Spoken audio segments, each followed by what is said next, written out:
Drop the gun! Statistics show that most gunfights occur at night in low-light conditions. With that in mind, I'll ask you two questions. Do you have a flashlight readily available with your self-defense firearm? And when is the last time you practiced shooting in low light with or without a flashlight? Hello, I'm Lenny McGill. This program is designed to give you the information you need to acquire the proper equipment and become skilled with it to greatly enhance your chances of survival in a real gunfight situation. The information you're about to see is being presented by two of the most skilled and respected names in the self-defense shooting industry, Ken Hackathorn and Bill Wilson. Hackathorn is one of the world's foremost authorities on the subject of the tactical deployment of small arms. He has trained U.S. military special forces, FBI and police, and anti-terrorist units. He's been involved in the tactical application of firearms for more than 25 years. Bill Wilson is the president and founder of Wilson Combat, manufacturers of high-quality custom gun parts, accessories, and complete custom guns for self-defense and competition. While his background started as a competition shooter in 1974, Wilson has devoted the past 6 years to the development and application of self-defense handguns. This program will give you cutting-edge knowledge on the tactical use of flashlights and handguns so that you can master the night. Now, here's Ken Hackathorn and Bill Wilson with the first segment of Nightmares.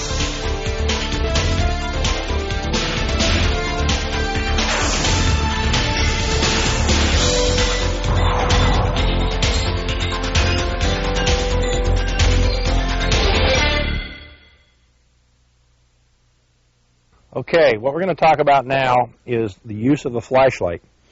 Remember, one of the subjects that a lot of people don't really address once they procure a sidearm for either home defense or for their own use is the fact that a flashlight, in my mind, is integral with carrying a gun. And I'll tell you why. Certainly, if you look at it statistically, the times that you're most likely going to need a firearm to defend yourself is going to be during the hours of low or limited light. And one of the key issues about a flashlight, folks, is the reason we use it is not to assist our shooting, is to identify our target.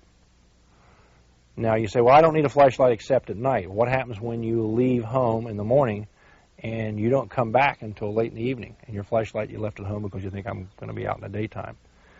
Or what happens when you have to, during the daytime, you have to go into a darkened building, into a basement, into an attic, into a warehouse, or someplace that you might find yourself where suddenly there is no natural light or no artificial light. For that reason, I think a flashlight that you can have accessible to you or on your person has a lot going for it.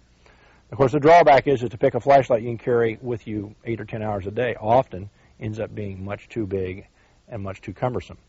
So we're going to talk about the ones that Bill and I both like, and we'll also talk about the techniques. I firmly believe that if you keep a firearm in your home for self-defense, wherever that firearm is placed, there should be a flashlight right beside it. Because you wake up in the middle of the night because your wife tells you she heard something in the house, or you hear a crash bang, something goes bump at dark 30, you pick up your pistol, you pick up your flashlight. They go together.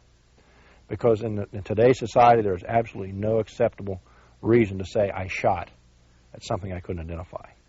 And even if you're found to be, in essence, not guilty of a criminal wrongdoing, I guarantee you're going to face civil litigation if you shoot in the dark and don't identify your target and impose injury or death upon somebody you don't intend to shoot. So the flashlight is paramount. And the reason we use a flashlight, again, is to identify our target, identify the threat. Now, of course, the next question is people say, well, okay, I've just went and bought a fancy new blaster. What am I getting a flashlight? Well, everybody has different approaches. And the typical one, of course, is to go out and buy the cheapest flashlight you can find. That's generally a big mistake. And again, people often go out and pick a flashlight that they think, for example, would be ideal for police work. An example of that would be a large police duty-type flashlight.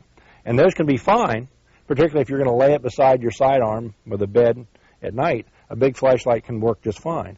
But as you can imagine, if you're going to go out for the evening or you're going to go away for the day, a flashlight that's in your pocket can be pretty unnatural. It's big, it's hard to conceal. You're probably going to leave it in the car, your briefcase, someplace where you don't have it. So while they're good at home, they have limited virtue for something you're going to carry on you all the time. So let's talk briefly about flashlights and what we like and what we don't like.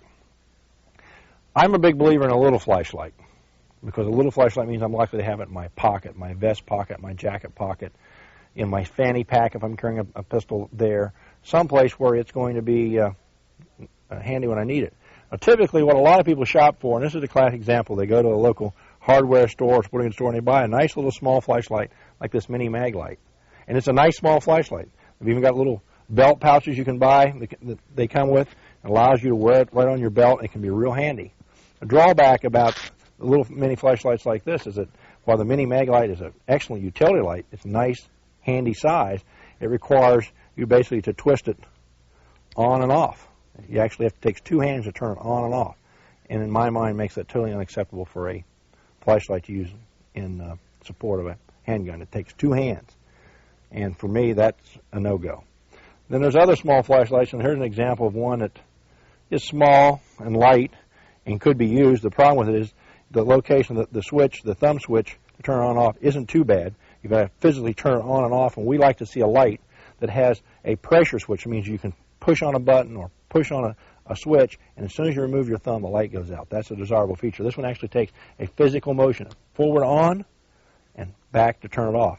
Also, it's a little bit of an awkward flashlight. You notice it's candle powered. You know, it's not real bright. Now, remember, any flashlight's better than no flashlight, but we like to have one that's fairly intense. One of my favorites, and one I've used for years, and I've been a big fan of the Surefire Products flashlights, actually made by, the Surefire lights made by Laser Products. And the original one was called a 6P, a nice little compact flashlight, uses lithium batteries, real high-intensity lamp, and in essence, the way it works, if you want to turn it on for permanent use, you can actually twist the end cap on, and that turns the light on. This one, unfortunately, now has dead batteries, which we'll talk about in a minute.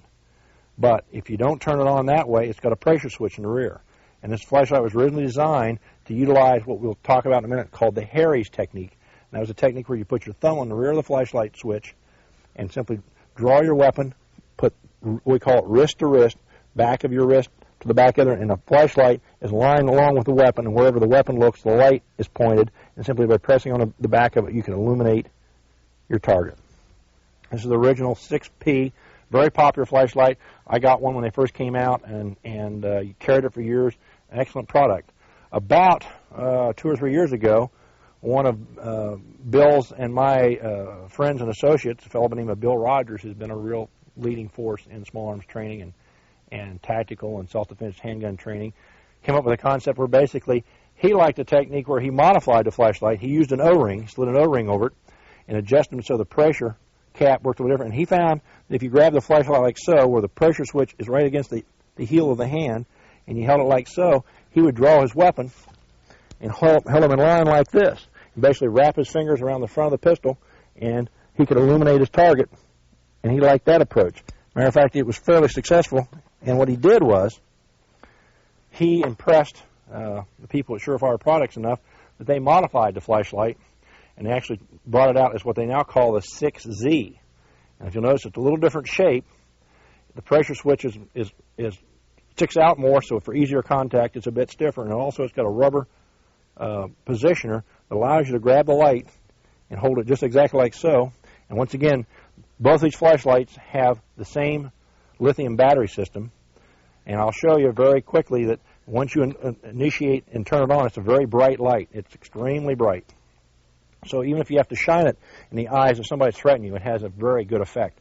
Believe me, at close quarters combat distances, and you shine this light into somebody's face, it has a blinding effect, which allows you to either make your getaway or at least disturb them enough so that they're going to have a hard time causing you a threat as far as focusing on you. Now, but with this light, you can see the system as you grab it like so, which is the system I like. You draw your weapon, hands wrap around right around the front in a conventional grip, and you illuminate the flashlight pointed right at whatever zone or threat you're looking at, like so, as you'll see, like so. It's a good system.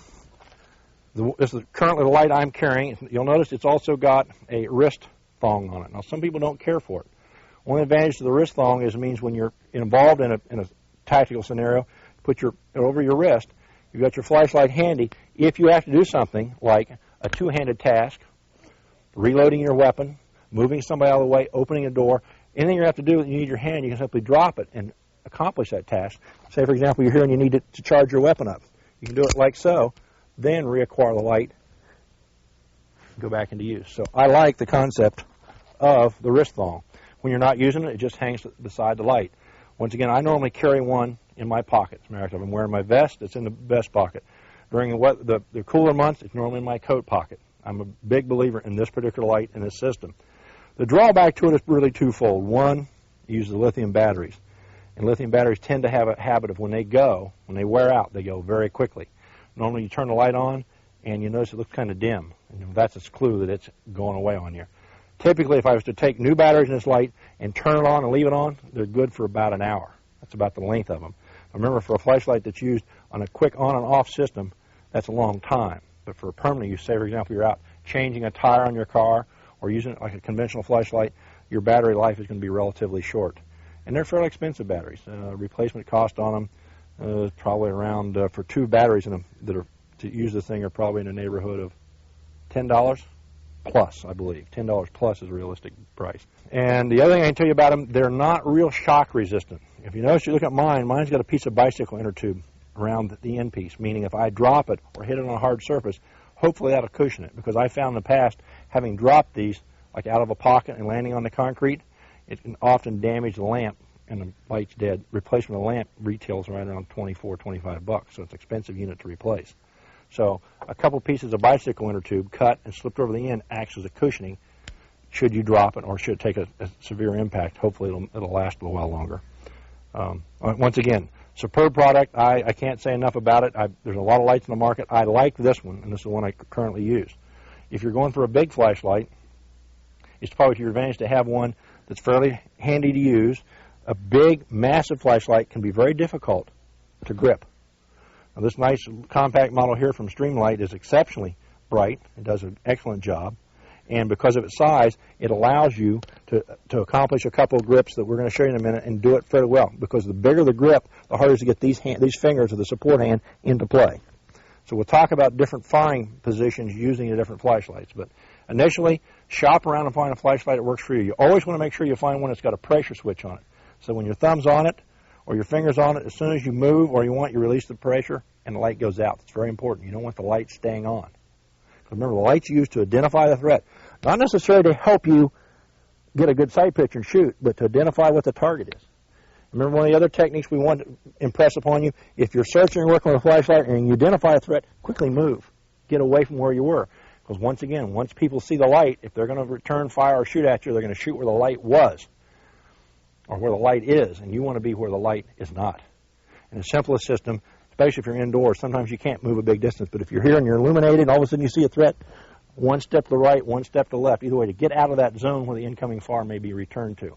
If you can't step right or left, drop down to your knee.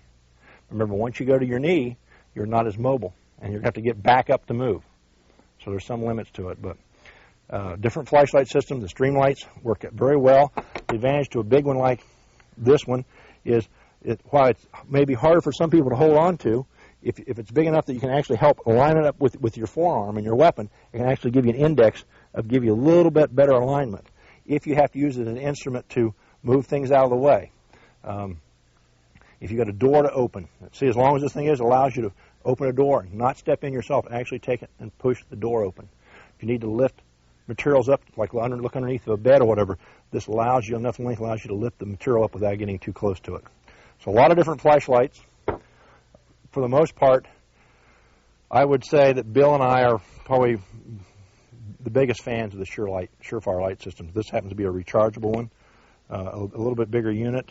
You notice it's got a lens cap on it, so if you're working in a dark environment and you want to be able to read or see without compromising yourself, the red lens cap works very well. But if you need it for actual use, you can flip the lens cap off, and you've got a fairly intense, bright light to use with your searching technique.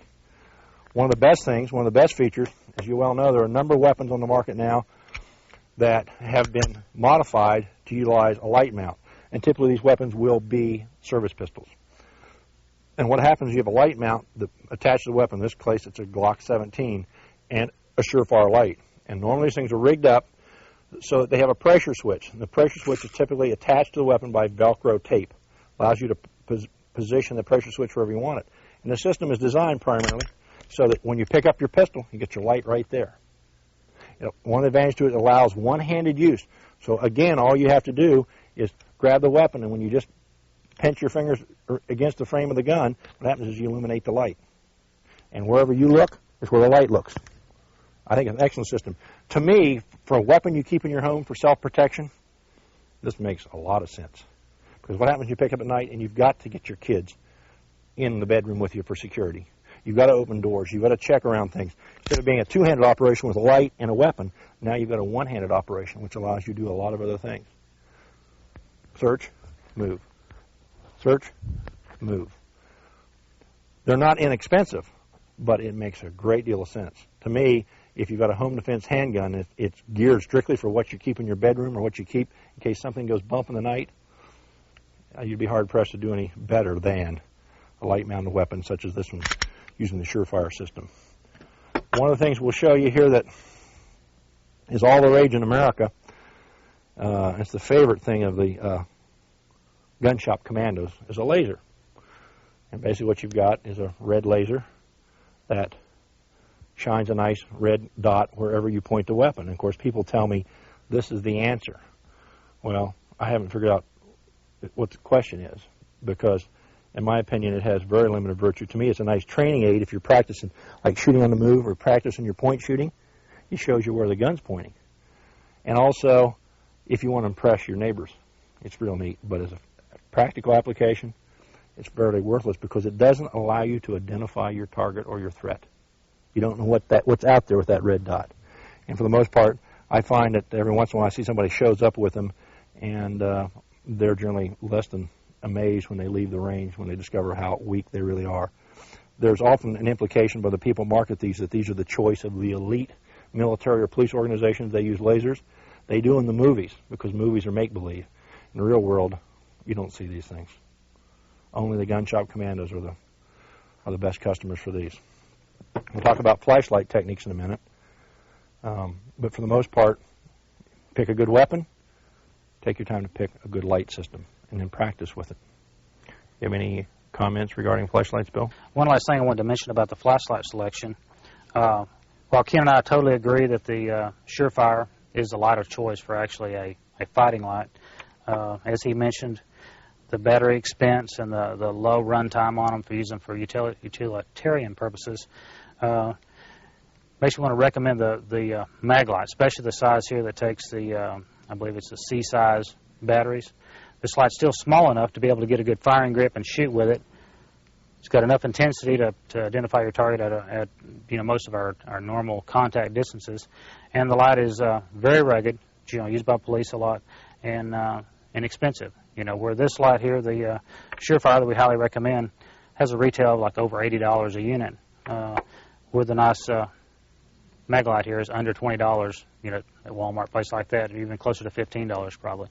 So, if cost is a factor, and you want to use the light also for general purposes, to have it, to change a flat, or when your power goes out of your house or whatever, you might look at having a few of these things around, because they do work good for a fighting light in addition to working good for a utility light. I hope now you were impressed with the fact that if you carry a gun, you should also carry a flashlight or have one close. For if you were to use a gun in a self-defense situation at night or less than optimal lighting conditions without a flashlight, a lawyer could have a field day in court showing how you were reckless and had no regard for human life, even if you were the one being burglarized or robbed or held up. After all, you shot someone and could not be certain that they were carrying a weapon or if they did pose a threat to your life because, well, you really couldn't see after all. You didn't have a flashlight and it was dark. You get the drift?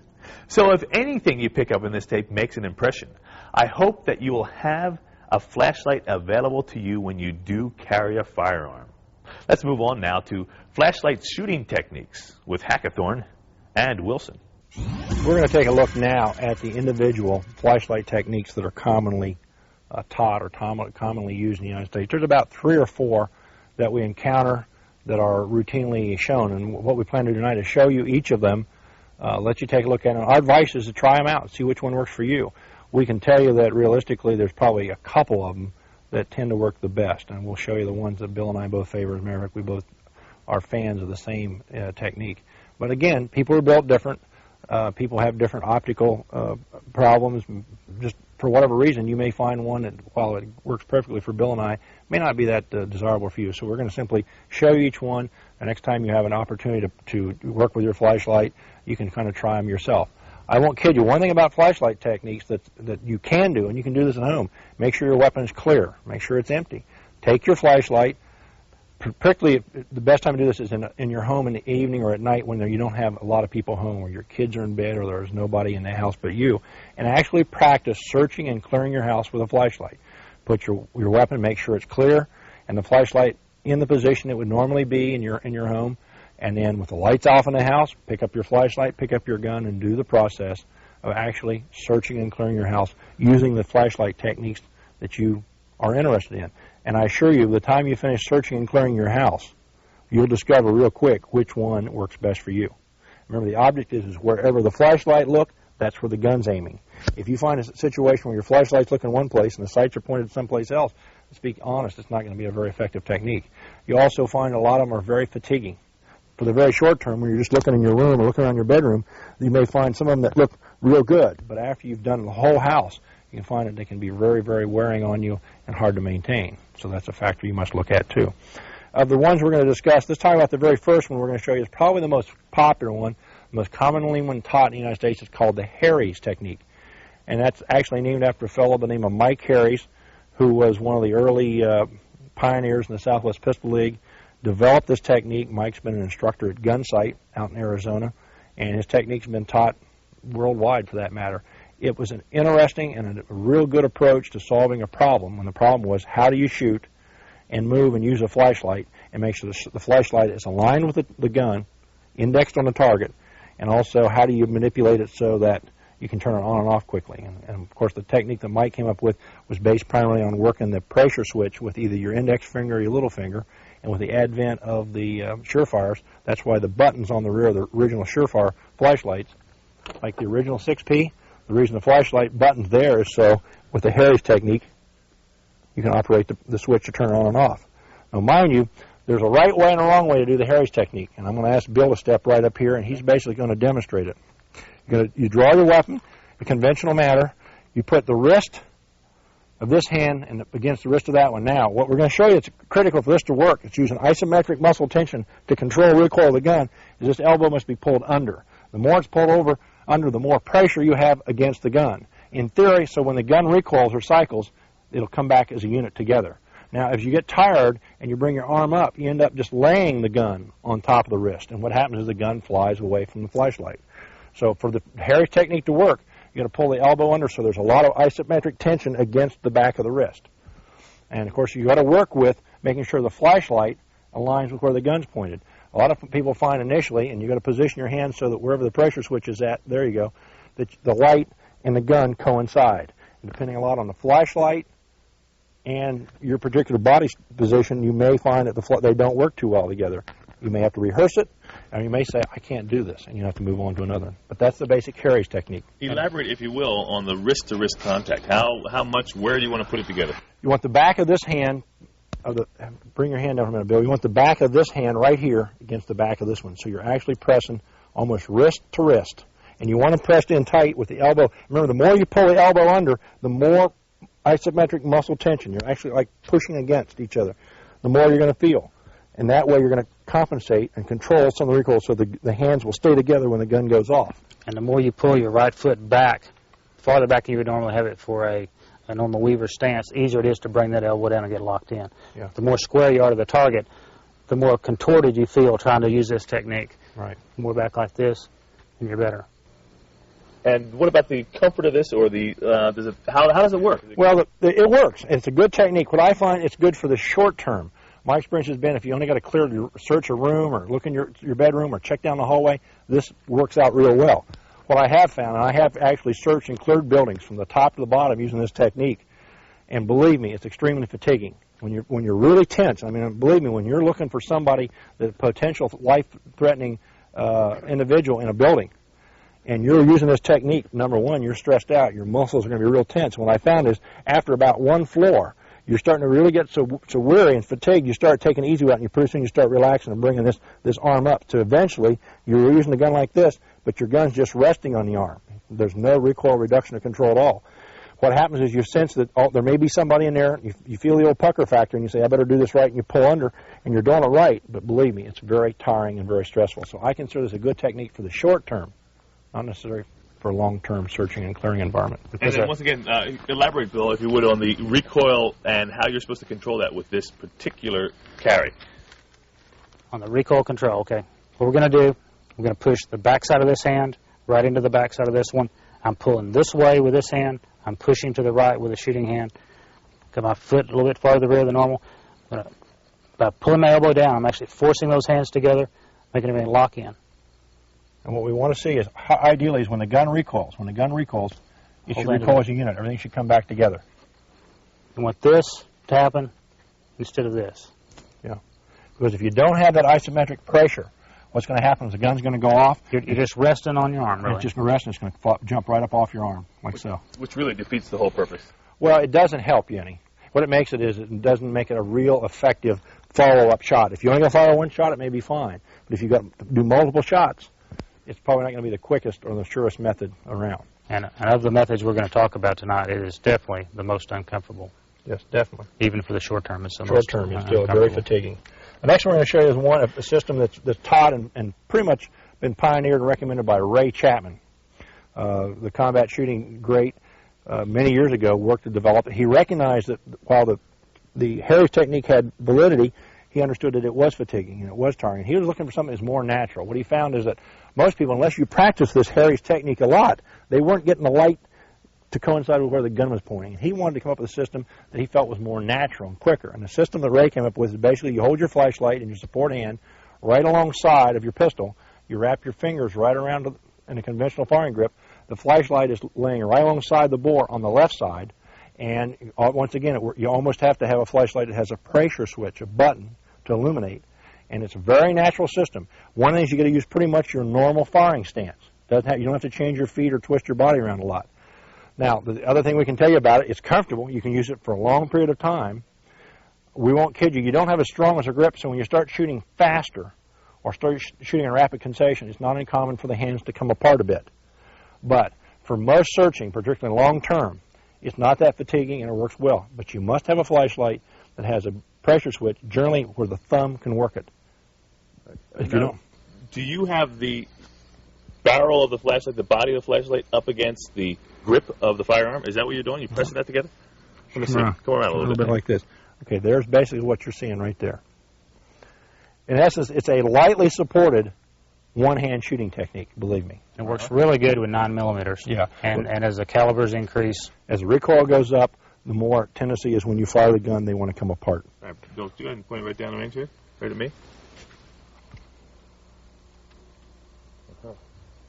And I guess you're able to really point the gun where the flashlight looks. It's a very natural pointing. A natural system, and one it's a very popular one. It's an easy one to teach people quickly. If I was to take a group of shooters who were going to spend a lot of time practicing and learning a flashlight technique, this would be one of the first ones I'd show them. Another one shows a slight variation of that, and it's one that's taught by the combat shooting instructor Masad Ayub. Many of the viewers will have recognized his name from many of the shooting periodicals. He's widely read, very well respected weapons instructor.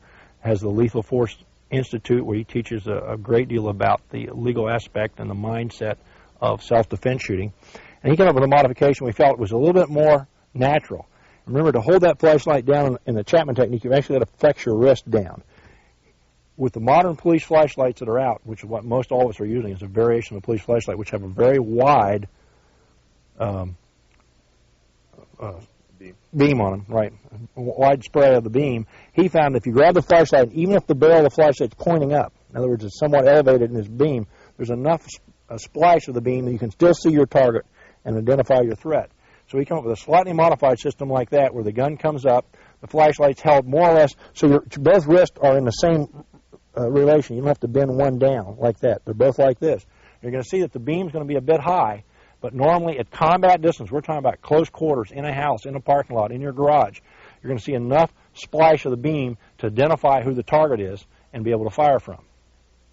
And quite honestly, it's probably a more natural way to grip the weapon and the flashlight. You're going to find it actually feels better because you're not doing that flex down on the wrist.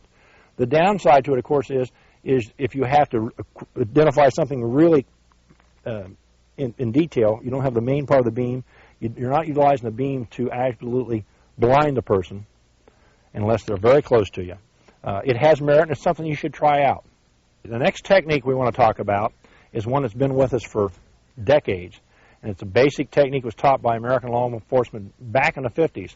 And the theory was that if you illuminate your threat with a flashlight in front of you, that you're going to be an easy target. So they taught that you held the flashlight away from your body, preferably up and away from your body, and held the weapon with a strong hand to do your searching or do your target identification. It has validity. There's no question about it. The problem is it's very hard to coordinate where the beam is. Most everybody initially, by the time you bring the weapon out to cover the threat zone, bring the flashlight and turn it on, most everybody has to make a correction. You're never on. And during the time you're making the correction, remember, ideally you want to turn the light on. Quickly identify out and move. And if you've got the light up here moving around your wrist trying to find it, you're losing the element of surprise and you're losing the time element you need to be working with. So, should you practice with it? Should you look at it? Absolutely. Are there occasions you may want to use it? Sure. Indoors, close confines, hallways and stuff, you may not be able to use this technique. I think it's overrated, and I think a lot of people who promote it are being unrealistic, that most individuals are not very proficient with it. Another downside of that technique for me is it's kind of like the walking and chewing gum at the same time sort of thing. When you're gunning flashlights here, it's real natural. When you want the light out, you kill the light, you move, get away from the signature of the light. When you're up like this, it's like it's two separate things. It's like, okay, you got to really consciously think, okay, I got to get that light out now. Where it's a much more natural thing, at least for me. On, light on, move, light on, move. Much more natural here than it is with a light out like this. How's that feel up there, too? Is it kind of awkward? Yeah, it's pretty awkward. And like Ken mentioned, every time when you go up there, first shot, you're not anywhere close. So you have to illuminate the light a longer period of time to find out what the threat is. And most police officers naturally have a big flashlight. So there again, because the balance of the flashlight is not generally that natural to get it lined up, you've got to do a little weaving around to find out where it's at. And if you're shooting, believe me, a lot of things are going on. So while it has virtue, it may not always be the easiest one to use. Sounds good, but we find it's very difficult to execute.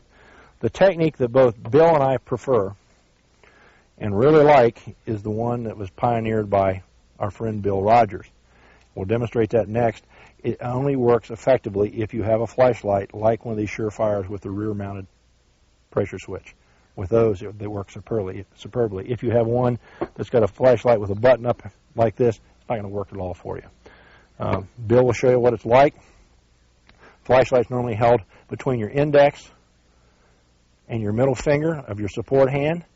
Pressure switch is going to be held right back. Just palm it, basically. Just palm it to turn the light on. And what he'll do is when he draws his weapon, it allows him to wrap these fingers, pretty much get the equivalent to almost a standard style of grip. Get the string a little more out of the way here. Okay, so these fingers wrap right on the front. Have virtually a full firing grip now. Yeah, almost a complete firing grip. And what he does is, with the intensity of that light, allows him to turn it on and off with the light pointing almost ideally right where his weapon is at. It's not fatiguing. It makes it very easy for him to illuminate as soon as the light goes out and move, or if he finds a necessity to shoot, he's ready to do it. Now, it's once again keyed primarily to the Surefire light, and this one happens to be the 6Z, which is designed primarily for this technique, and in my opinion, is probably the optimum technique to use. It's the one I currently use. It's the one I currently teach. So what you do, you come up, illuminate, move, illuminate, move, illuminate, move. Always get out of the zone where you've just illuminated. And once again, with the wrist thong, you don't have to have it, but it's a nice feature in case you have to do some task like reload, manipulate your weapon, move a piece of furniture, or whatever it may be. That way you don't have to put it in your pocket or re-grab it. One of the classic things we see people out, whether it be police officers or private citizens, they'll be out using their flashlight, and when it comes time to reload, they'll put it between their legs. They'll try to put it in their mouth. I've actually seen them with a flashlight turned on, stick it under their arm with the light on, all kinds of goofy things to try to reload their weapon or clear their weapon. Well, the advantage of this system, you just drop it on the wrist thong, and it's right there. If you do have to lower the flashlight or get rid of it, put it in your pocket, stick it in your waistband. Okay?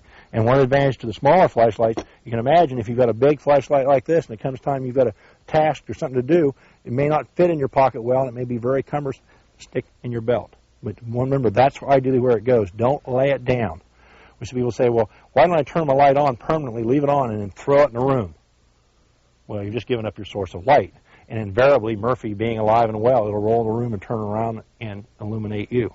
So while that may sound good in the movies, it's something you don't want to do. It's like throwing your gun in a room. Once you've thrown it, you don't have it anymore. It may belong to somebody else. So those are the flashlight techniques that we would normally like for you to look at. You may want to try them, see how well they work for you. My advice to you is that you look at all the systems, and let's tell you about the one that is the ultimate. And this is Bill's pistol with a Laser Products light mount on it. In this case, it's a Glock 17. These are dedicated mounts with a pressure switch. And the beauty of this thing, if you've got this beside your nightstand at home, the light's going to be coordinated right with where your sights are looking. They're zeroed right to where the gun's looking at. You pick your weapon up, and you don't have to worry about another task, what your hand's going to do. You can use it one-handed if necessary, or two-handed. And in my book, if you have the opportunity to get it, and this is an expensive unit, this is the way to go. And Bill will show you just how well it works. We've got Velcro glued to the side of the grip panel. And so the pressure switch can be located wherever it's convenient for your particular grip position. And you can either use it with this hand or palm it with this one. I prefer to have it set with a shooting hand, triggers it that way. If you have to open the door or whatever, you can use it one-handed. That's basically squeeze the grip, your light's on. Makes it real easy to search and then move, get away from the light. Can you actually, say, sight that into the line of the bore, or is it just these things are so bright that it illuminates everything downrange. What most of them have, though, the lamp is slightly offset. And people will put them on their weapon and say, well, my lamp is not shining exactly where my sights are. The lamp is offset for a reason. What simply you do is you focus where the gun's, and you turn your lamp, and you can turn that beam ever so slightly. And you can actually zero it to your beam. And that's the way it's made. So people say, well, the lamp looks like it's a little cockeyed. It's supposed to be. And that allows you to point it and then focus it so wherever your sights are, you make sure your beam's shining right there. To the point where, at realistic ranges, if you take a target that's real close, basically what you'll find is, generally speaking, wherever the center of the beam is, where your bullet's going to go. And we'll show you when the light gets a bit lower here. I can show you right here where the center of my beam is. Also happens to be right where my sights are pointed. That's where my sights are entered in the center of the beam. So that means at real close distances under stress, in all likelihood, wherever the center of the light beam is where my bullet's going to strike. So you can be used almost as a point indicator for close distance shots. Once again, a relatively expensive unit. In some cases, you're talking about depending on the weapon that the Surefire offers it for. And once again, they're made for service-type pistols. You won't find them for small, compact handguns. The typical service guns, but that would mean military and police sidearms, the light mounts are available. This one, of course, is for the Glock. They have them for the Beretta, the SIG, the Colt 1911, and the Smith & Wesson Autos, the ones you'll typically encounter. And I think they have great virtue. They're extremely practical. And for a home defense handgun, I would say they're probably, almost the ultimate thing to have. Yeah, they're the Cadillac. And as we mentioned earlier, the other advantage is they're so bright that they will actually blind, your opponent there, your threat. Combine them with the tritium night sights, and you got a real illuminate the target to see where the threat's at, lights out, and you've got your tritium night sights. You can align the gun perfectly with the threat, fire in the dark. But remember, once again, we must identify the threat first. Is that a target we want to shoot? Then light goes out, move if possible, and then you can use your tritium sights, which show you exactly where your weapon is aligned, and fire your shot. So combine those, and you've got a very, very effective low light or nighttime self-defense. Like in a situation where you eliminate the threat area, you find out that is a legitimate threat. A shot needs to be fired. You move away from the light. You're actually better to not re-illuminate, to actually use the night sights, right? Exactly. My recommendation, the teaching point I would have, is if there's, say, somebody's invaded my home, I step out into the hallway, I look down the stairwell, and I see a figure or movement. I illuminate, I see a hostile threat that poses a lethal threat to me, a weapon or whatever, and I have made a decision that I want to return fire or I want to fire at him, I'm not going to re-illuminate to shoot. I'm going to move if I can. I'm going to utilize the night sight to align my weapon with the target and fire my shot. And then only if I move again and I want to re-identify the target or determine its location, I'll quickly re-illuminate, find out, and move again. You do not leave the light on to do your searching. Another advantage to this is if we're working together, if I'm in my house and I've got your wife or somebody, a house member is assisting you and you want to indicate a place to go or a door to check, you can do it very quickly. You can simply pick an object, a doorway, for example, and just do a quick flick of light to show them that's where I want you to go or that's what I want you to be aware of. It can actually be used very quickly as an indicator. Move right there. So you don't have to use a lot of voicing. You can simply point to the person, get a hold of them, and go like that and show them that's the threat area. Watch out for that doorway. Watch out for that corner. So it has some utility in that respect. Overall, I would consider this to be one of the most desirable things you could have in a home defense handgun. Remember, a home defense handgun very likely is one left in the house. It's not going to be carried. It's one that's going to be available to you, particularly for house defense. And it's something every member of the household who has been trusted and trained and skilled to use a sidearm should be comfortable with. I find that most women are very skilled with this and quickly decide that this is the system they like because it doesn't require them to hold a flashlight, manipulate a flashlight and a gun at the same time. They can do it all in one task. So when you pick a sidearm, by the way, you want to pick a weapon that's not real heavy. If a lot of women, if they're not big statured or they don't have a lot of upper body strength, will have a hard time holding a big, heavy pistol. So if you pick a sidearm that's a little lighter, combined with a light mount, which does add weight to most of them, that's a factor you want to take in mind because if the gun weighs 4 or 5 pounds loaded, you're going to find a lot of people holding it up and searching with it may fatigue very quickly. The key to all shooting skills is adapting the technique to your particular body size, strength, and shape. The same is true with flashlight techniques. And of course, once you adapt a technique, you must practice. Again, true with flashlight techniques. What I found that works best for me with the standard Maglite and my Colt 45 is the Ayub technique. I practice a lot of one-handed shooting, and I find that this is a nice extension of that practice. And I found that I have trained enough so as to be able to point the flashlight in line with the sights. So basically, wherever I point the flashlight, the sights are there. As Ken Hackathorn said, this is basically a lightly supported, one-handed technique, and it seems to be the most easy to assume of the 6 demonstrated. Try them all out and find out what works best for you.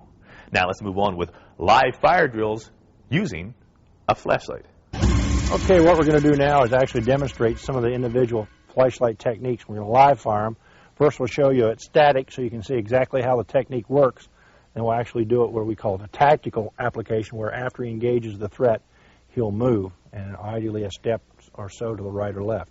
First I'm going to show you is the Harry's technique. And remember, the key to that is having the elbow pulled underneath. And what he's going to do is illuminate the target, come up, illuminate the target, identify it, and then fire 1 or 2 shots, his choice, to neutralize the target. And he'll do it stationary. What we want you to do is watch the motion of the gun and the flashlight and see how much movement we get from here. Okay, on the simply command up, he'll come up and execute a 2-shot burst on the target. Shooter, stand by. Up.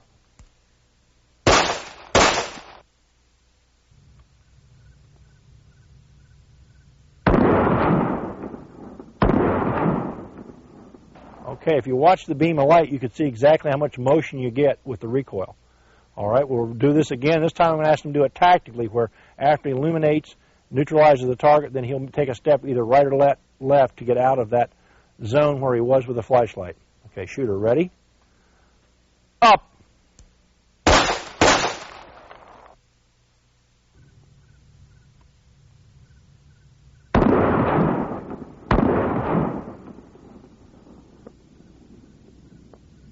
Good. And that's the Harry's technique.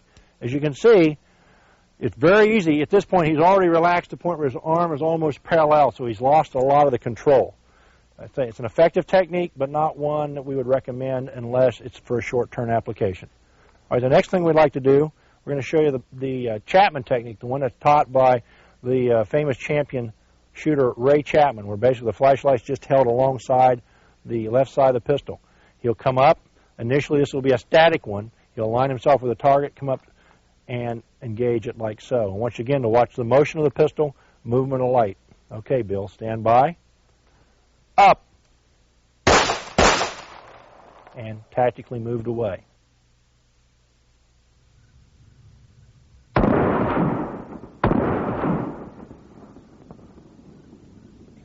Let's have him do that again.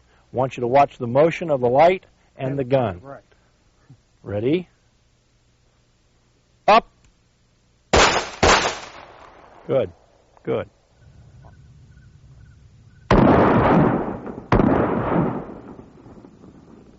All right, very good. You saw how that worked. All right, if you want to recharge your piece, we'll move on to the next technique. And the next technique we're going to demonstrate is the one that Bill Rogers recommends and teaches, one of the ones that both Bill and I are very fond of. It requires, however, a flashlight like the Laser Products Surefire with the rear pressure switch. Okay, notice the technique, how he holds the pistol, lights aligned with the hand, nearly a conventional firing grip, so watch again how stable the weapon is. Let's try it. 2 shots. Ready? Up.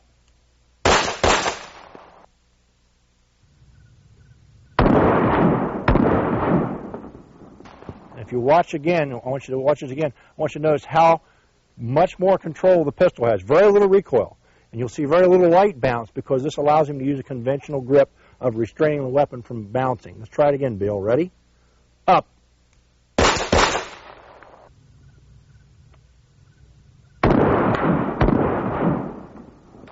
Very good stability, good control. We'll do it this time tactically and have you move. After you engage the threat, move either one step right or left. Stand by. Up.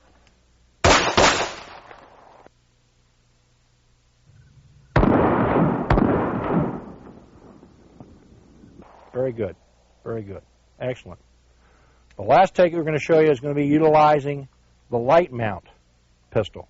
And what you'll see when you watch that is that it is an extremely easy technique and probably the simplest flashlight handgun shooting application you're going to find. In this case, the pistol is a Glock 17 9mm. The light mount is Laser Products Surefire. And I want you to watch how simple this system is. It's a conventional grip of the weapon, almost nothing different. And I also want you to notice that when the target's illuminated, and show us that, Bill, when the target's illuminated, his flashlight, his sights will almost always be right in the middle of that brightest part of the beam. Let's try. 2 shots. Ready? Static from right there. Up.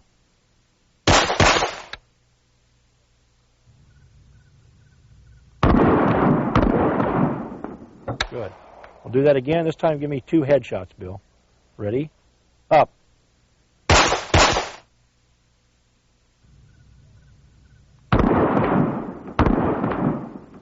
Excellent. Now this time I want you to do it tactically. You're going to engage the target with 2 shots. You're going to take a step right or left to get out of that zone where the light was. Ready? Up.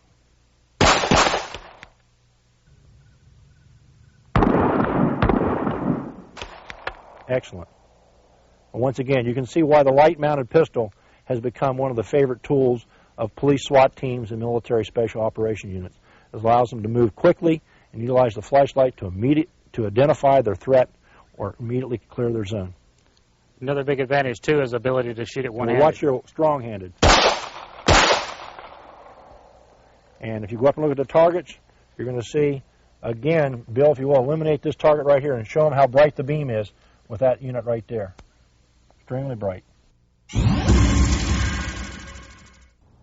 You can see that you need to practice live fire drills to understand exactly how your technique stands up against the recoil of the gun.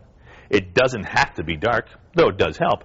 And don't forget, once you practice and get a feel for controlling the recoil, that's when you can spend a lot of time in dry fire practice with the flashlight. You really need to practice to be able to make this a smooth transition to be able to point the flashlight where the sights are, regardless of what technique you use. Take the time as it does pay off. Here's Ken Hackathorn with more. One of the key things to remember is the one nice thing about low light shooting is you don't have to do a lot of live firing. You can do most of this at home with an empty weapon, using your flashlight, learning your techniques, getting your alignment down. If you're going to do it at home, please ensure that you've got a safe weapon. By that I mean make sure it's clear. And remember, the first thing we always do, particularly with an auto-loading pistol, is remove the source of the ammo, take the magazine out, then clear the weapon, visually inspect it, put your finger in, make sure there's no magazine in the weapon, check it a number of times, and then take your flashlight, and you're ready to practice your technique, ensuring that the weapon's clear.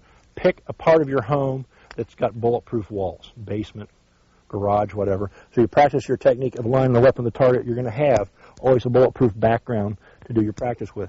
You can do almost all those techniques as far as illuminating, moving, checking your different positions, high, low, whatever it is you can do it at home. But when you go to the range, there are a couple different approaches to it.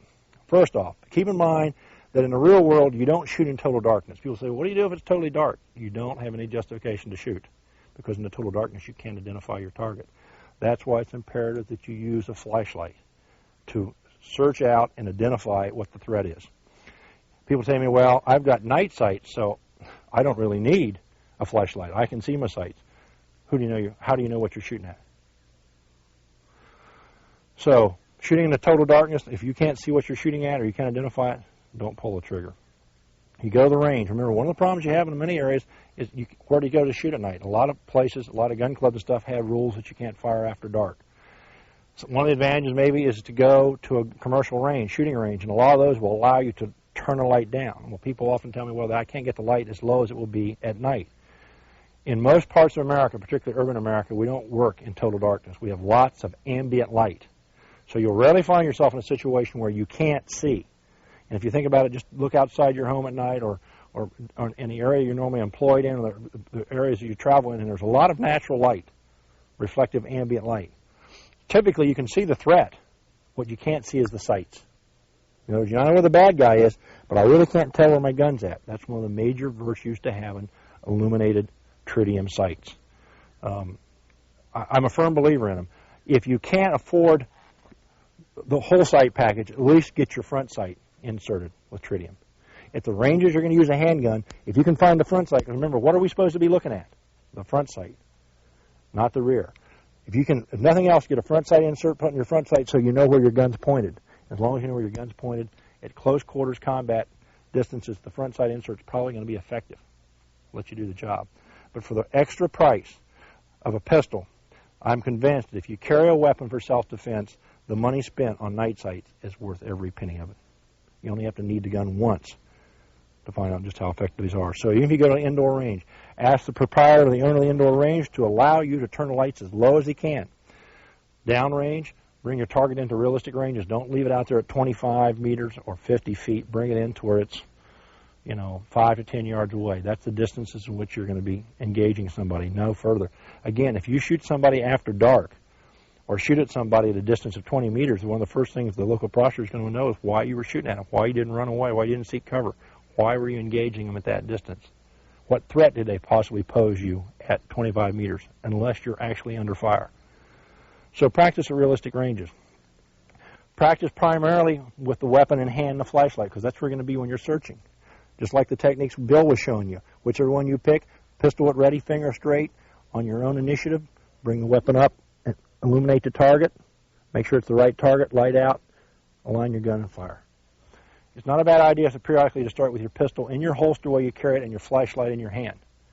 And combine the response, if you will, of flashlight in your pocket or flashlight in your hand. And what happens is you have to respond on signal or on your own initiative. Bring them out, put them together, and align your weapon with the target. So you practice that combination, that muscle memory of putting them together. And then actually fire the rounds. Fire singles, fire doubles. In other words, instead of always come out and firing one shot, get in the habit of coming out and firing 2 shots, or maybe 3, 4, and 5 shots. So you understand that the recoil of the weapon and the light must stay together. If your hands fly apart or whatever, you're going to suffer in control, and you're not going to shoot well. So practice those techniques. But low light shooting, realistically, if it's done 5 to 10 meters, is all you need. Trying to worry about illuminating and shooting targets that's clear at the back of the range or long range away is very unrealistic, very impractical. And remember, the flashlight's responsibility is to identify the threat. A good system, if you're going out to a range that allows you to shoot at night and you've got shooting companions or friends, is put 3 or 4 targets downrange and put symbols on them. Write numbers on them with a magic marker. Put X's, stars, diamonds, squares, and put them out there at random, and then turn your back to the threat and have the person you're practicing with and call out a number or call out a symbol. You have to turn around with your flashlight and physically identify which one has a square or which one has a circle or whatever the number is, and that's the one you engage with 2 shots. And recover your weapon, reholster it, pace the targets necessary, and have somebody get down and rearrange the targets or change the numbers with your back to the targets and do the drill again. So part of your problem, remember, is, yeah, I can know there's 3 targets downrange. That's pretty obvious. But I've actually got to physically illuminate and identify which one is the one I need to shoot. Good practice, good training. And once again, that's the sort of thing you want to be able to say, I have prepared myself to actually use a flashlight to identify a threat, identify my targets, and then combine your shooting techniques to make sure that when you shoot the targets, you're shooting them accurately and your shot placement's good. Because no matter what, remember, one thing about real life, one thing about competition, one thing about practice, they all have been the same, and that is you have to have hits, and we want good hits. And that should be one of the things you strive for in your practice and your training, is that you align the sights with the gun, you align the flashlight with the gun to identify the threat. And once you've done that, if your decision is made, remember, we're back to the same old vision. We identify, decision, do I pull the trigger, and action, neutralize the target. And in the real world, when you want to practice it, every time you engage something in low light, you move. Don't stay where the flashlight was. Move away from it, because if there's return fire, they're going to shoot right back to where the light was. And if you're standing there, you're very likely to find yourself subject to a very uncomfortable period in your life. Move quickly. If you've got cover, practice moving to cover to identify it. Just a minute, we're going to show you a little drill here with Bill. We're going to use a facade here, simulating cover, and we're going to shoot low light with the flashlight technique, both as a target identifier and also as a means of identifying, and then he's going to follow up with a light out and actually using his night sight on his pistol to fire shots. I'll show you a good, simple training scenario that you all can get an idea of. It's one of the things we do when we train people for low light shooting. Ken Hackathorn said it, and it's worth repeating. If it's dark and you shoot someone at 20 to 25 yards, the first thing the DA is going to ask you is, why didn't you retreat and or run away? After all, your first objective is to avoid a gunfight if at all possible. And at 25 yards, someone is going to argue that you had an opportunity to get away. And at the very least, that you could not properly identify a target at that distance anyways, even with a flashlight. So, when practicing, do so at realistic distances and try to imagine the circumstances. For example, in your home, you probably won't be wearing a holster. So start with a gun and flashlight in your hands. Then try it from the holster.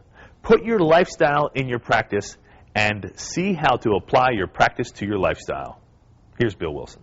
Okay, the basic drill I'm going to do here, I'm going to illuminate the threat with a flashlight. I see it's a threat. I'm going to move to cover, engage the threat with the night sights. I'm going to scan for further threat, see if there's a threat, move, engage with the night sights. Going to move to cover over here, scan for the threat. I see there's a threat, engage with the night sights. All right. And how's it look with the night sights? Can you see the outline of the target back there? It's no problem at all. Good visibility on the targets. Of course, with the night sights, it's really easy to place the shots. All right.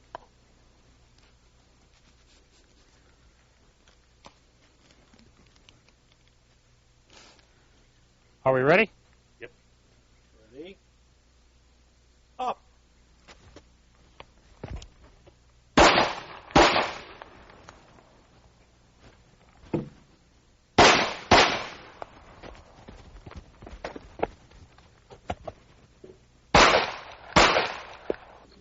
Ready? Up.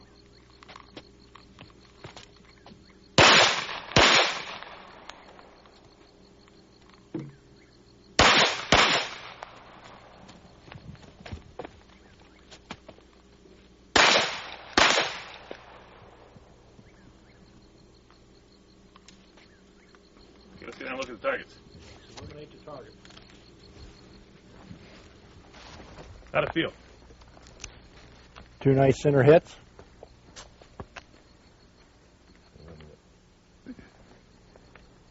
Too bright.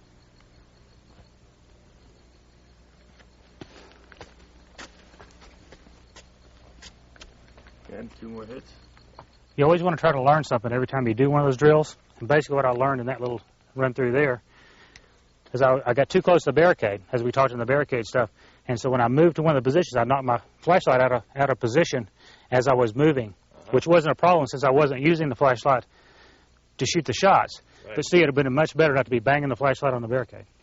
Yeah, another issue I want to make very briefly about night sights, and there's a lot of them on the market, and they're all good. But one of the things you want to be aware of, the fact is if you use dots, and that's the most common one where you've got a front sight dot and 2 rear sight dots, and basically you can line them all up, is that they're all green, and typically tritium is the tritium gas, when it's illuminated, forms a green color. If they're all green, it's very easy under stress for some people to get the dots misaligned. In other words, the front sight could very well be on the outside, and you're looking at front sight, so the gun's completely off target. The other one is, remember, under conditions of stress, your eye tends to focus on the thing that's closest to it. And the rear dots typically will be brighter because they're closer to your eye than the front one. So we find that a lot of times people end up looking at the rear sights when they should be looking at the front. One of the things that Bill's done on his night eyes is he's incorporated a system where, for example, the front sight is the brightest tritium spectrum color, which is the green, and he's got like either an amber or a dull or yellow-colored inserts for the rear. So basically, there's no question that front sight is the bright green one. The dull yellow ones are the ones in the rear, so you know exactly where your alignment's supposed to be. And also, the advantage is the front sight is definitely the brightest, and the rear ones are a little bit duller. They have almost like a little opaque lens on them, so that you're aware of the fact that the brightest one is the one you need to be looking at. And that's one of the advantages to the night sight systems you should be shopping for, is the ones that aren't confusing and are easy to pick up and easy to understand, particularly under stress. Okay, I'm going to do a run through the very similar scenario that Bill did, and instead of using a flashlight and a weapon, I'm going to use the Laser Products light mount on the Glock, which is all one unit with the pressure switch attached to the frame. I'll simply show you that one of the advantages of this thing, it allows me a much more natural firing position because I can use a conventional grip of the weapon. The flashlight's always going to be aligned with the gun and the sights, where all the other systems rely upon me somehow manually making sure that they're aligned. And once again, as I'll show you at least one position here, allows me to use a one-handed technique if necessary. So I'll do almost the same thing that he did, except I'm going to do it with a light-mounted weapon just to show you how simple it is.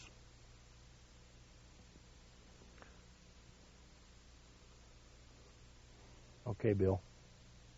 Stand by. Go. You with a knife! Drop the knife! Drop the knife! You with a knife! Drop it right now!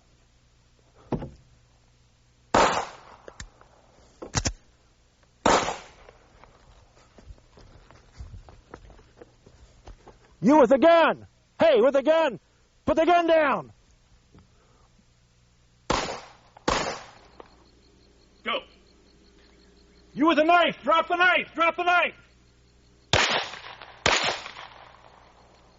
You with a knife! Drop it right now!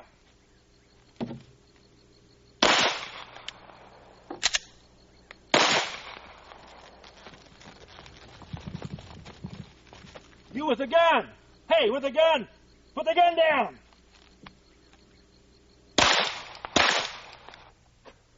Like so. Take a look at the hits. Okay, target number 3. Great. How are we looking? 2 center hits. 2 A's crossing each other. And 2 more A's. So once again, the light-mounted weapon for best results is clearly the way to go. Expensive and somewhat dedicated to a weapon that, face it, with a weapon like this, you're not going to stick it in your holster and carry it to work or wear it back and forth to your job, but left at home, placed in a strategic point in your home, in your bedroom, or wherever you normally keep your self-defense handguns. Very practical measure. You saw that Hackathorn had a gun malfunction on his practice run, and I hope you noticed how he handled it. He solved the problem and continued. When you practice on the range, strive to practice for reality. If you have a gun malfunction, fight through it. Clear the gun, get it working properly, keep your wits, and solve the problem, and then continue. Survive. The way you practice is the way you will respond in real life. So practice correctly. In this next segment, Ken Hackathorn shows you why you really do need a flashlight, and Wilson demonstrates the tactical use of the flashlight. A question often asked is, if my weapon's equipped with night sights, why do I need a flashlight? And if somebody shot at me, don't I have justification for returning fire? I've seen the muzzle flash. I know I'm under fire. Lethal threat is involved. Why can't I use my night sights to align it with the target, if I can make out the target, and fire my neutralizing shots? Why should I use a flashlight for identification purposes? Well, let's give you a classic example. Suppose downrange we have what we perceive to be a threat. We see there's somebody down there, and I yell, "Hey, you!" Let's see what we've got. Do we have grounds for returning fire? Oops. Would you want to return fire without identifying a threat in a situation like this? You may fire shots you wished you hadn't. So the flashlight comes into play once again as a means of identifying your threat. So don't take for granted just because there's been shots fired and you have night sights in your weapon, you can just go ahead and return fire. You need to know exactly what you're returning fire at. Hence, utilization of the flashlight. What I want to show you here is the importance of moving after you illuminate the threat zone. Basically, what you have, if you illuminate and you stand stationary to either make your decision what you're going to do or to go ahead and fire with your night sights or whatever, here's basically what the threat sees. You notice after I turn the light out, if there's any ambient light whatsoever, the threat knows exactly where I am to return fire at me. It's much preferable. Turn the light on, realize what the threat is, move out of the threat area, especially the cover if there's any cover available. I've moved away from the flashlight illumination, and I've acquired cover at the same time. Now I can return fire virtually at my own leisure, a much better chance of survival. And another thing you never want to do, let's say you're in the middle of a firefight and you've got a gun malfunction or you've run your gun dry or whatever, something like that, and you're got your flashlight on and you do one of these numbers while you're messing with your gun. I mean, you've made yourself into a perfect target. So you need to always be sure, any time after you've illuminated the light, always move and always make sure that the light's out. Never illuminate except just at the instant that you're trying to identify the threat, and then move instantly. Identify, move, engage if necessary.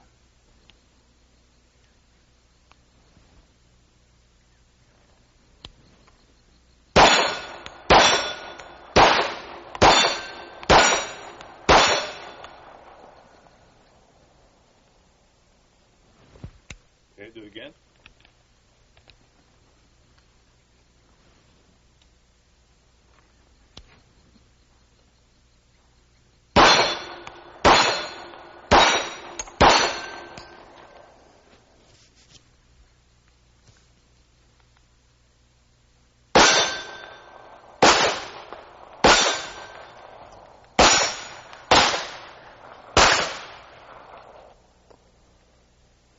Do it again.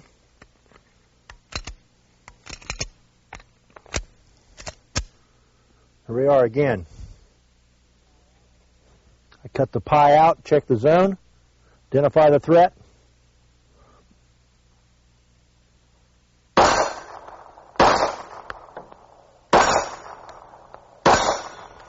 Back behind cover.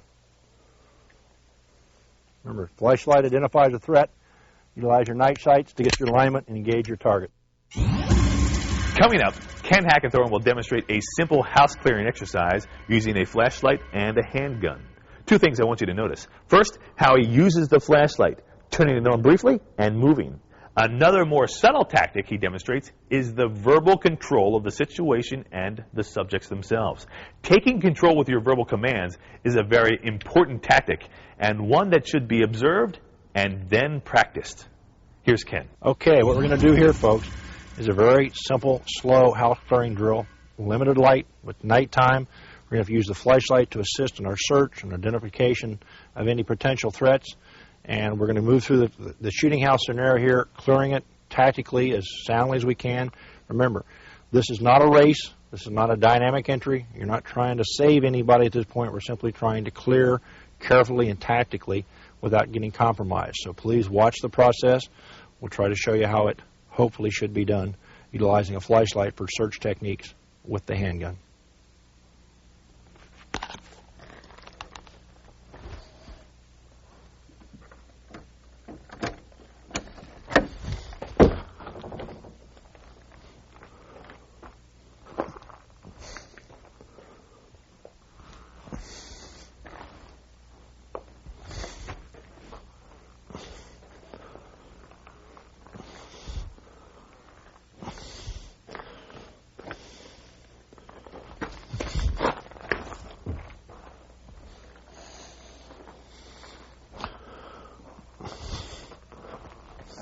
You with the gun! Drop the gun!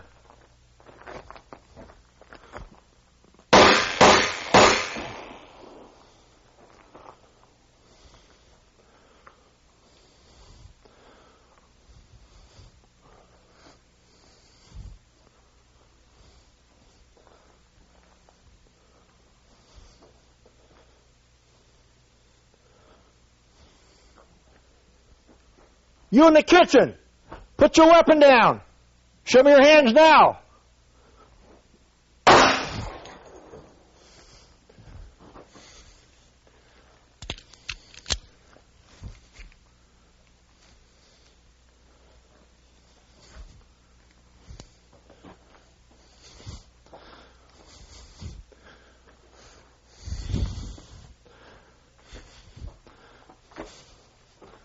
Don't move.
Drop the gun! Drop the gun!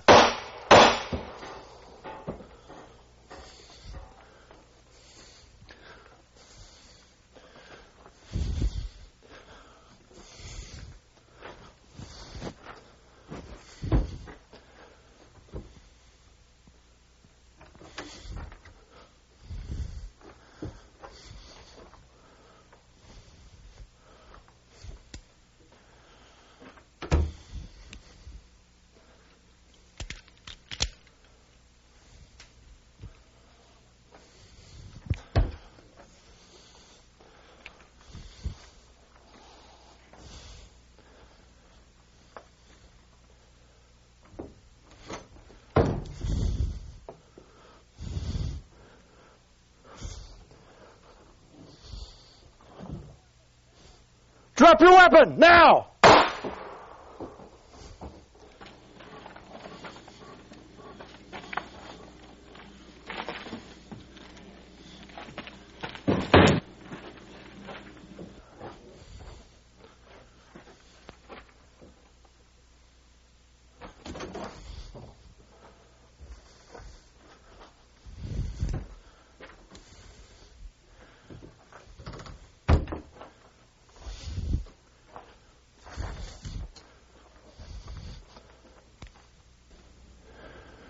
Clear. That house clearing exercise reminded me of another important way to use a flashlight to your advantage. Police officers know and use this technique quite effectively to gain control of a situation. Simply direct the beam of light into your adversary's eyes. If they have been in the dark for some time, it will cause temporary blindness and possibly confusion or disorientation.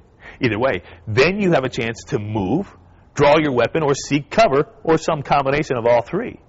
Now, in this next segment, we demonstrate muzzle flash, of many popular self-defense types of ammunition. The object here is to compare the size and intensity of the flash. The smaller and less intense the flash, the better it is for two reasons.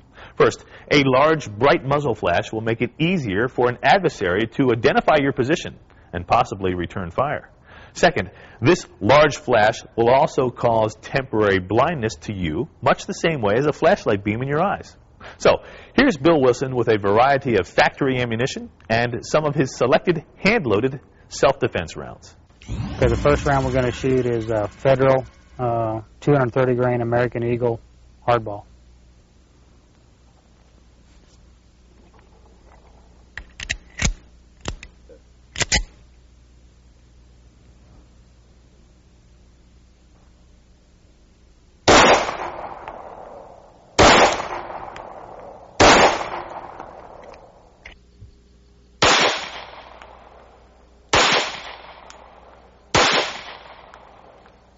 Okay, this is a Winchester USA 230 grain hardball.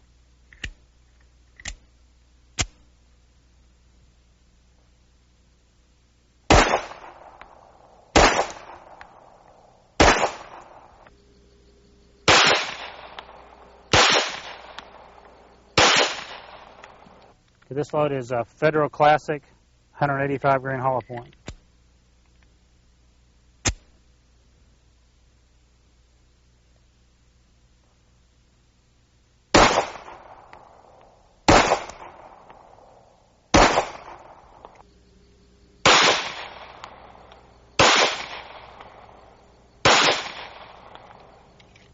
Okay, the next load is the Federal Classic 230 grain hollow point.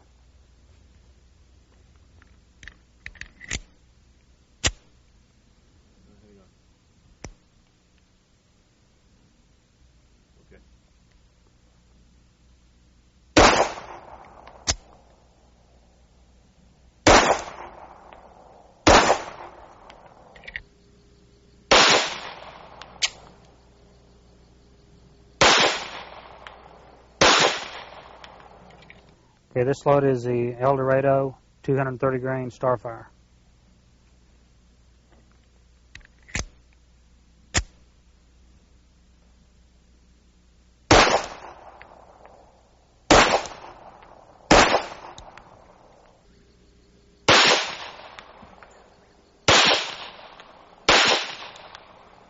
Okay, this load is the Federal HydroShot 230 grain.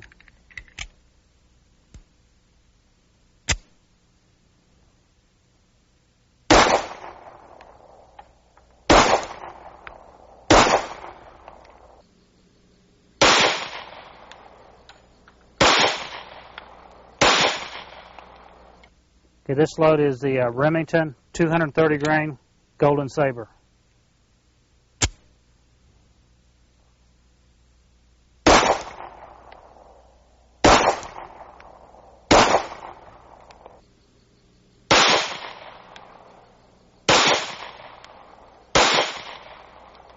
Wow. Okay, this is the 230 grain Winchester SXT.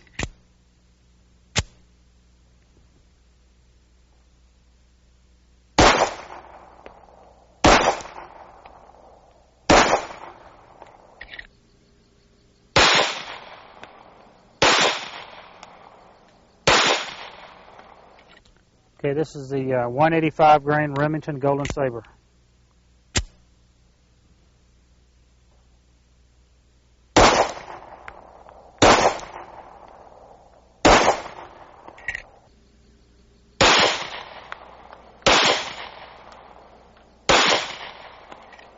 Okay, here we have the 185 grain Winchester Silvertip.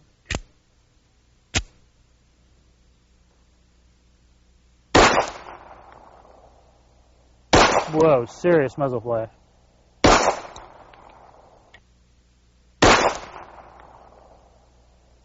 Whoa, serious muzzle flash. It's 5.3 grains of Vihtavuori 320 with a 230 grain Hornady XTP. Approximately 870 feet per second.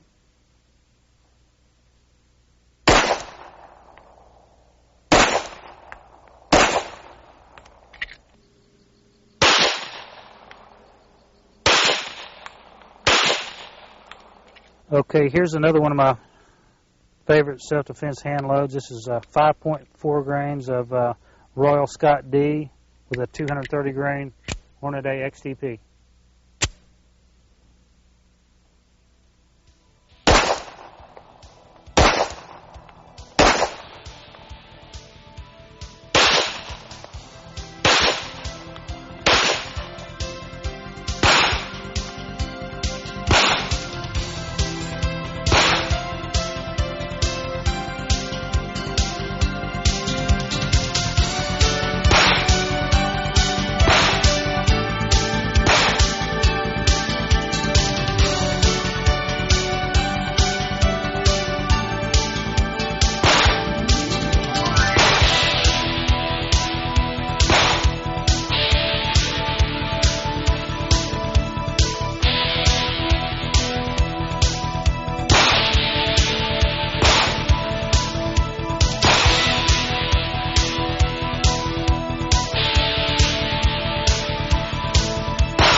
In closing this program, I must reemphasize the final point.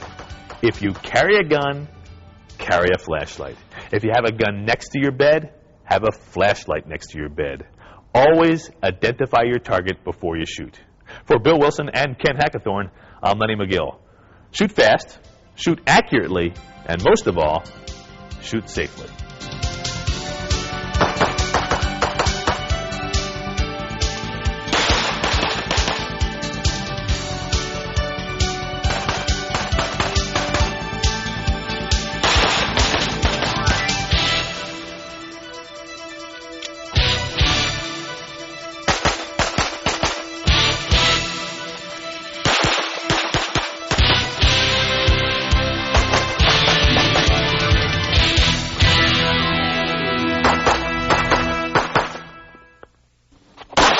Bill Wilson, Ken Hackathorn, and Lenny McGill Productions have teamed together to produce the most informative, technically correct approach to modern defensive pistol tactics and shooting techniques ever released on videotape. 12 titles in all, packed with the latest on skills, drills, equipment, mindset, tactics, and shooting techniques, plus a whole lot more. Wilson and Hackathorn are both experts in their fields, and Lenny McGill Productions is known worldwide for its high-quality firearms-related video productions. Together, they have created a series of programs that will entertain, amaze, inform, and make you aware of the tactics you need to survive a real gunfight.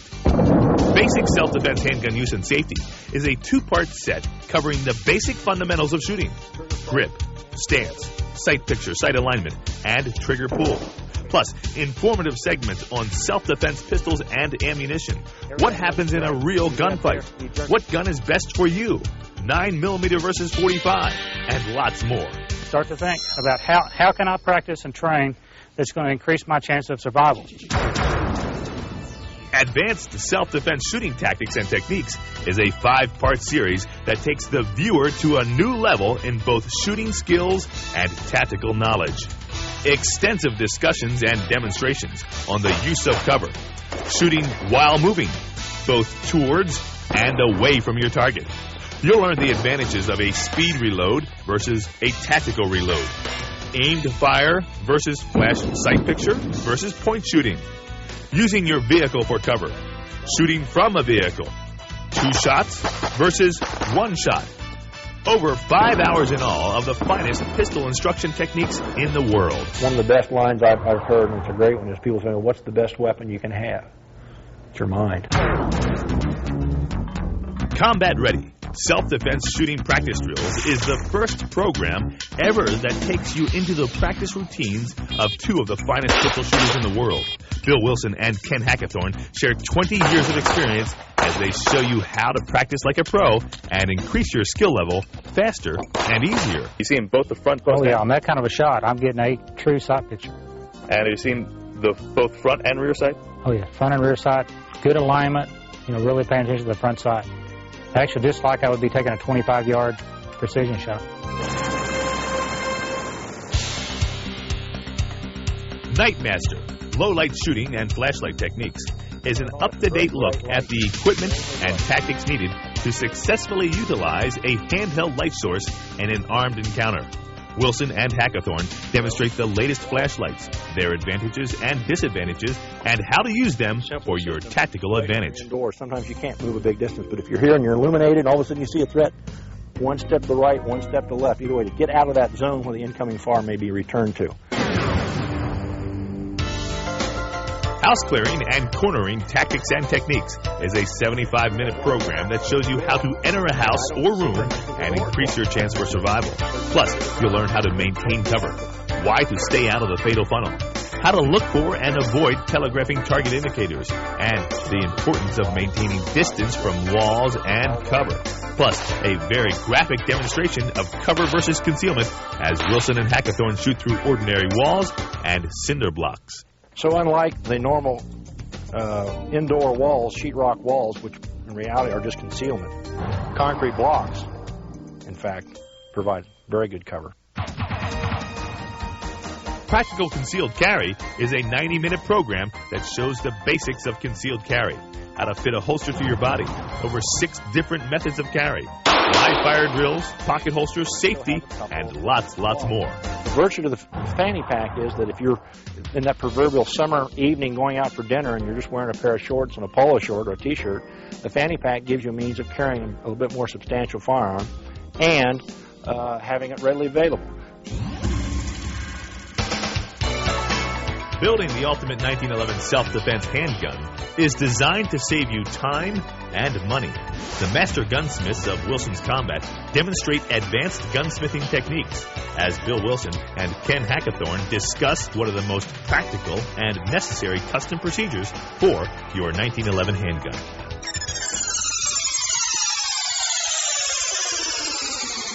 Overall, this new series of 12 professionally produced videos is one of the finest resources of self-defense handgun shooting tactics and techniques in the world.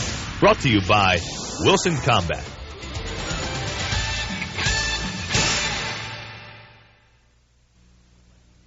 If you would like to get involved in an exciting new shooting sport where you can use your practical carry gear, shoot realistic scenarios in a competition environment, and meet other shooters interested in defensive pistol skills, you need to check out the International Defensive Pistol Association, IDPA. They're forming clubs all over the country and in some foreign countries as well. They can be contacted at IDPA, P.O. Box 639 in Maryville, Arkansas. The zip code is 72616-0639. Their email address is idpa.org@yournet.com or visit their website at www.idpa.com. Bill Wilson and Ken Hackathorn are 2 of the directors of this new exciting organization, so you know it will be practical. If you'd like to improve your defensive pistol skills, get involved today.